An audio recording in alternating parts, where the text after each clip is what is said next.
Айн салбарыг одоо хөгжүүлэхэд бол хамгийн түрүүлээд эхлээд одоо энэ айн тухай хууль шинжлэхэд үүнтэй уялдуулж одоо төрийн байгууллагын үйл ажил одоо айн газар аймагуудад бол байгаль орчны дэргэдэх айн халав тэгээ сумдуудад бол сум дундын айн сумын аймагуудыг бол босоо удирдлагатай нэг одоо статустай болохгүй болвол одоо олон хэлбэрийн аймагуд олон хэлбэрийн одоо статустай яваад байгаа учраас тодорхой бус зүйлсүүд их олон гардаг.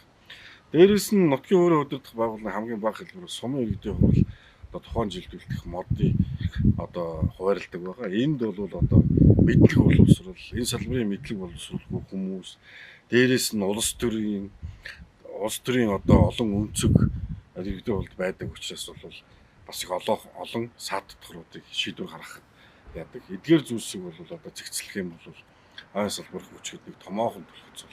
Төрийн байгууллагын шийдвэр тодорхой бус, дээрээс нь үйл ажиллагаа явуулах одоо баталгаа их багтаа. Тэгээ одоо нөлөөлөх олонтой учраас бол энэ салбарын хөрөнгө оруулалт бол бас хувийн хвшлүүдийн хувьд бол зогсон байдгийг. Тэгээ ер нь бол эдгээр асуудал бол тодорхой болчих юм бол хөрөнгө оруулалт орж болно, өшөө сайжрах гэсэн. Дээрээс нь нөгөө өөрийнхөө энэ салбарын өөрийн онцлог нь одоо жилд олон бага сараар үйл ажиллагаа явуулдаг, байгаль загварын нөлөөлөлтөө тогтмолждгүй учраас нөгөө нийгмийн даатгал татвар гэсэн хуулиар хүлээх гэсэн үүргүүдийг би одоо тогтмол биелүүлж явахд бас хүндрэл учирдаг. Мэдээж одоо Монгол хүн болгон ойгоо авчулдаг, ихтлгийгээ хайрлах, ойжуулах олон одоо ажил руу бүгд одоо гард урж ордог.